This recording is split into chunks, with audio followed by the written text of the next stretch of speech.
Mula sa isang maliit na kwarto sa Tondo na walang kasiguraduhan ang bukas, hanggang sa maging unang certified billionaire sa larangan ng Philippine comedy.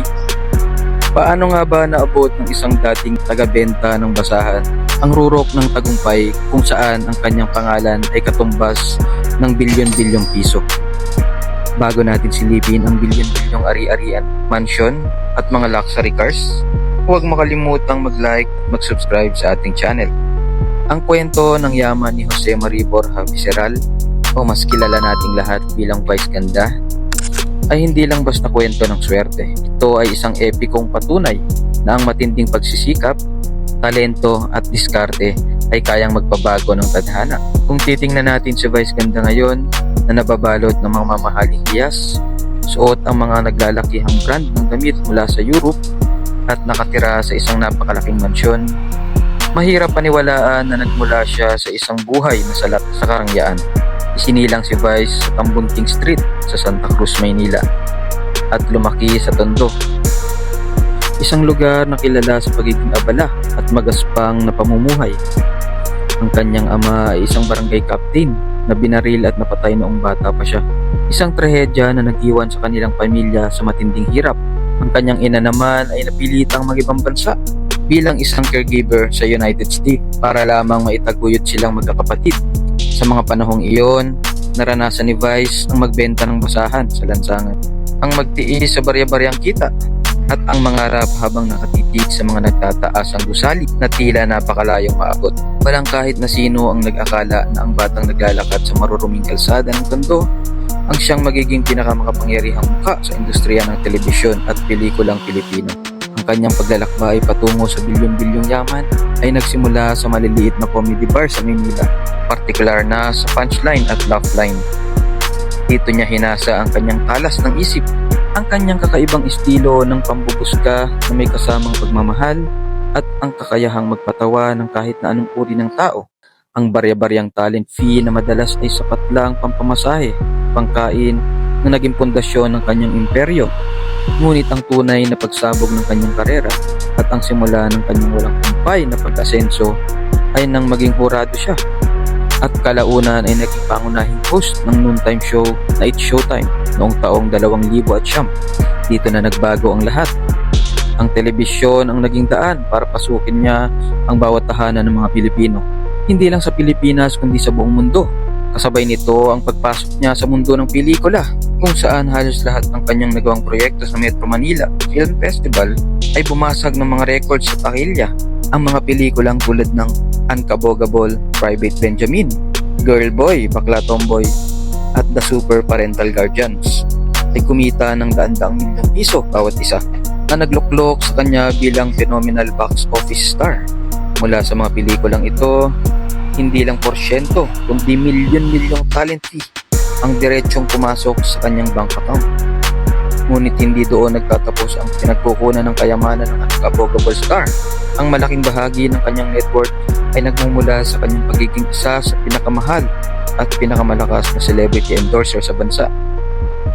Pag ang isang produkto ay may mukha ni Vice Ganda, asahan mo na ito ay magiging mabenta sa masa. Mula sa mga dambuhalang kumpanya ng telekomunikasyon, mga sikat na brand ng pagkain, hanggang sa mga e-commerce platforms na ginagamit natin araw-araw. Milyon-milyon ang binabayad ng mga korporasyon para lamang sa ilang segundong patalastas kasama si Vice. Ang isang endorsement contract ng Vice Ganda ay tinatayang nagkakahalaga ng 8 digit o 10 hanggang 20 milyong piso bawat taon, depende sa bigat ng kumpanya at sa haba ng kontrata. Bukod pa rito, ipinamalas din niya ang kanyang pagiging wais na negosyante nang itatag niya ang kanyang sariling makeup line, ang Vice Cosmetics.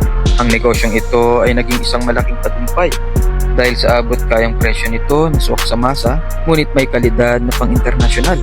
Ang Vice Cosmetics ay may daan-daang outlet sa buong bansa at malakas din ang benta sa mga online platforms na nagbibigay kay Vice ng tuloy-tuloy na passive income na nagpapataba palalo sa kanyang kabuuang yaman.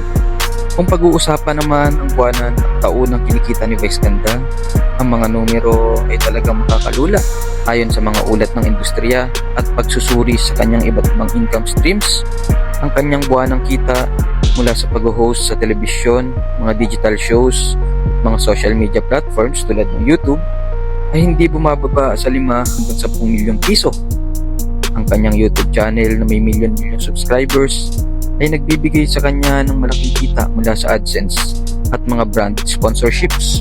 Sa loob ng isang taon, kapag pinagsama-sama ang kita mula telebisyon, pelikula, mga endorsement, kita sa negosyo at mga concert sa loob at labas ng bansa, tinatayang kumikita si Vice Ganda ng higit sa 150 milyong piso hanggang 200 milyong piso. Ang ganitong antas ng kita ang naglalagay sa kanya sa listahan ng mga top taxpayer sa Pilipinas. Isang patunay na legal at dokumentado ang bawat sentimo ng kanyang napakalaking kayamanan. Dahil sa ganito kalaking kita, hindi nakakapagtaka na kayang-kaya ni Vice Ganda na tustusan ang isang napakaluho at marangyang pamumuhay. Masasalamin ito sa kanyang mga ari-arian, partikular na sa kanyang modernong mansyon na matatagpuan sa isang eksklusibong subdivision sa Quezon City. Ang mansyong ito na may lawak na mahigit 700 metro kwadrado ay binuo ayon sa kanyang sariling panlasa at kagustuhan. Ito ay may modernong arkitektura na puno ng malalaking salamin, mataas na kisame at minimalist, ngunit napakayamang disenyo ng interior.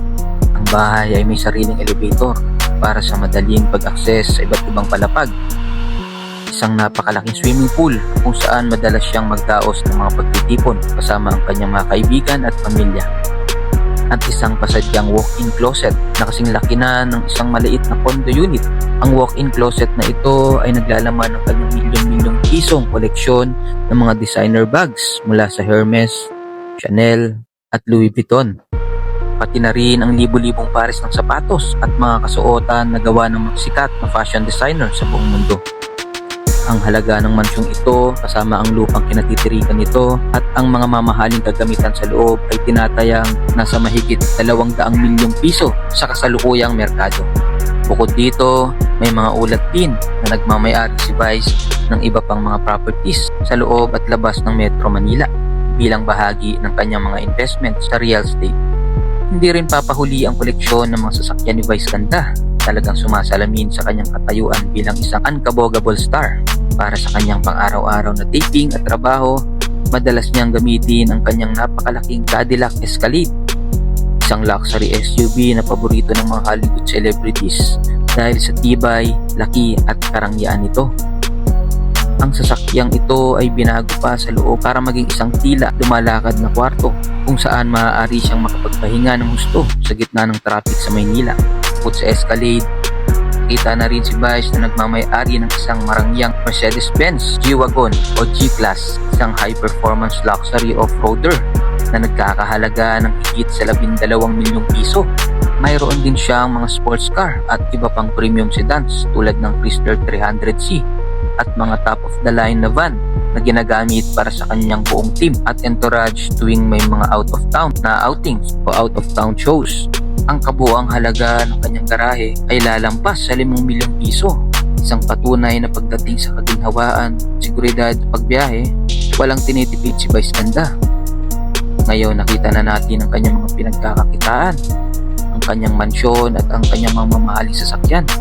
Ngunit magkano nga ba ang kabuuang net worth ng nag-iisang Vice Ganda?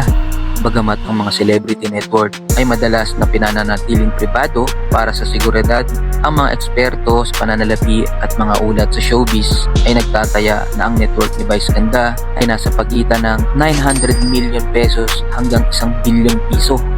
Ang numerong ito ay hindi nakakagulat kung isasaalang-alang natin ang halos 2 dekada niya sa tuktok ng industriya, ang kanyang mga matatagumpay na negosyo at ang kanyang mga matatalinong pamumuhunan sa iba't ibang sektor.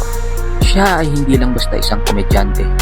Siya ay isang tatak, isang institusyon at isang malaking korporasyon sa kanyang sariling hiyas. Ngunit sa kabila ng lahat ng bilyong-bilyong yaman na ito, ang pinakamahalagang bahagi ng kwento ni Vice Ganda ay ang kanyang puso para sa kapwa at ang hindi niya paglimot sa kanyang pinagmulan. Madalas siyang magbahagi ng kanyang biyaya sa mga nangangailangan, maging sa pamamagitan ng mga tahimik na donasyon sa mga biktima ng kalamidad, pagbibigay ng scholarship sa mga kabataan, o simpleng pagtulong sa kanyang mga katrabaho at staff sa likod ng kamera. Alam niya ang pakiramdam ng walang-wala. Kaya naman ganoon na lamang ang kanyang galante at bukas palad ng pagtulong. Ngayong siya naman ang nasa posisyon para magbigay. Ang kanyang yaman ay hindi lang sinusukat sa dami ng pera sa kanyang bank account o sa gara ng kanyang mansyon, kundi sa milyon-milyong Pilipino na kanyang napapasaya at nabibigyan ng pag-asa araw-araw. Mula sa hirap ng tondo hanggang sa rurok ng tagumpay, si Vice Ganda ay nananatiling isang buhay na patunay na ang pangarap, kapag sinamahan ng sipag, talento at pananalig, ay walang limitasyon at kayang-kayang maging isang unkabogable na katotohanan. Hanggang sa muli,